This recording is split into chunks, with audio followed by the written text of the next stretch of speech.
India's bureaucracy is its biggest enemy. That's the word coming in from Group Chief Executive of Qatar Airways, Akbar Al-Bakr. Speaking to CNBC TV18, Akbar Al-Bakr said that he doesn't understand the fright about foreign investors investing in Indian airline sector. He added that Qatar Airways wants to start an airline in India, but is not interested to do so with only 49% FDI. Here's a slice of that conversation. Let's start by talking about your India plans, and you have made public announcements regarding your plans to start an airline company in India. Have you finalized that decision, or do we see more time before you take the decision to start an airline company in India? The decision to start has been taken a long time ago by me. As soon as Prime Minister Modi put out his vision for aviation and informed the world media that FDI for 100% Indian carrier, a domestic carrier, will be allowed to any foreign entity. We showed our interest. You know, India is a very big market. It's a very fast-growing market. And for us, for me, it's very important for me to invest here because of the size of the country and the requirement of the country. You know, I have a very close relationship with India because I was educated here, and I would like to do something. My government would like to do something for India. And unfortunately, India's biggest enemy is bureaucracy. You know, I have been told that we could invest in India, but when my lawyers get involved so that we can start the process, we are told that no, this is not possible. It has to be 49%, that the whole board should be Indian. All that is fine. We have no problem. Of course, my Indian investment will be run by an Indian board. The chairman will be Indian. We will create jobs. We will serve the people. We will bring a high standard, high quality, not a cheap airline. So you are going for a full-service airline in India? We are going for a full-service airline in India because there is demand. There is a very fast-growing, you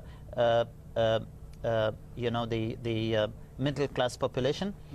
You know, your middle class is equal to the total, more than 100 million more than the total population of United States. So I don't know why this fright of anybody coming and investing in India. There is so much room here, and I don't think that you know, bureaucracy should get involved in the interest of progress in India. You know, let me just take that forward. So your company tried to apply for a new airline in India, but because of the rules related to FDI, we have not been able to take that forward. You know, we are proceeding forward through our lawyers.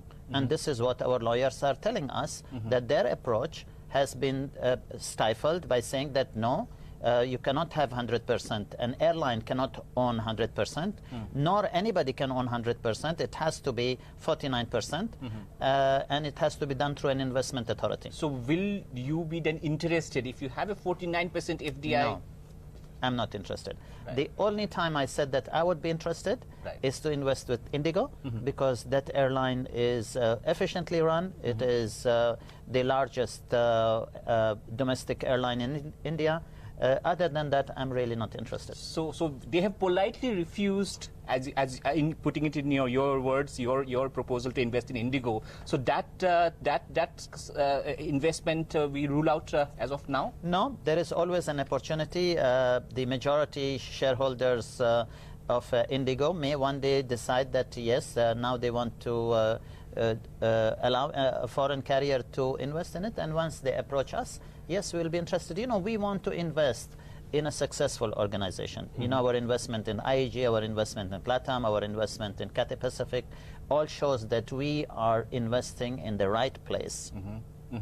So if you decide the sovereign fund of my country. So if you invest, if you decide to invest, then it will be you and the sovereign fund of your country which will be partnering for this enterprise? You know, Qatar Airways is owned by our sovereign fund, so it is automatically that when we do something that we are doing it together. So what will be the size of the fleet if you decide to invest? Because you said it will create jobs, it will create a more, capacity in the system. It will eventually be 100 aircraft fleet. And we will not pussyfoot. We will go in with a big bang.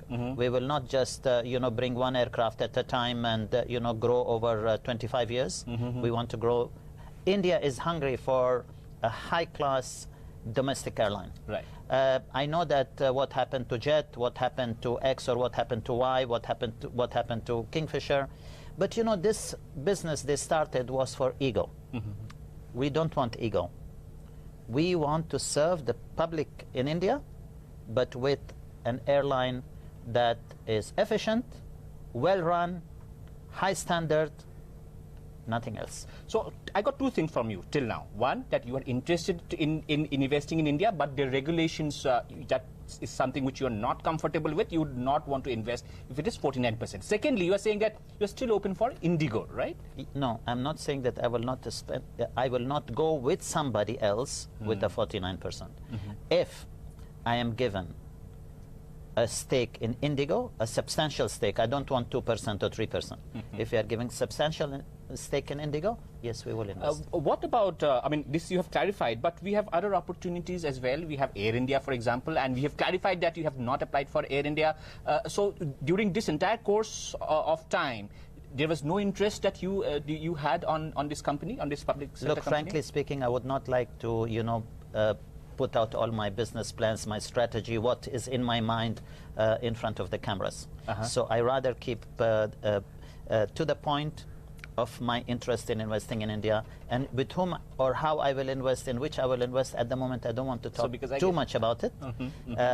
Air India is an important carrier for India, yes, but there is a lot of baggage that needs to be cleared. True. Can you just elaborate on that? Because this is the feedback we are getting from everyone. Obviously, debt is one big issue. No, that is not an issue.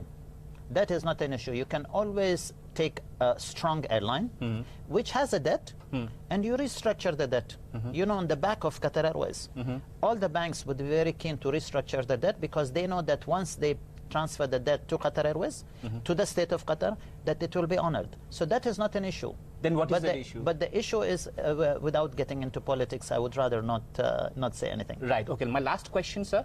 Bilaterals. Your competitors from that area have got have got robust bilateral seat arrangements with India.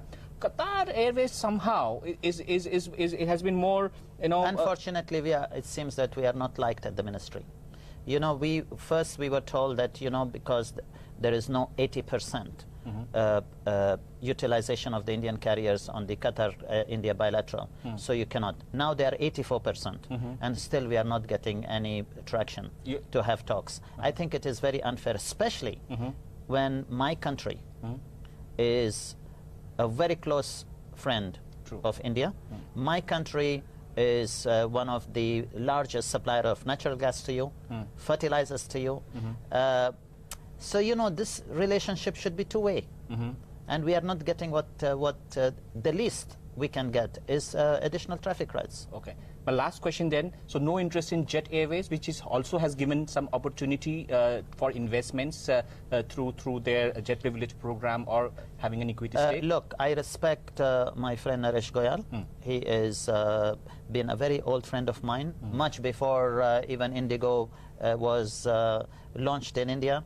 It's a very good airline, but they have investors with whom we would not like to invest. Right. Thank you so much for joining CNBC TV 18.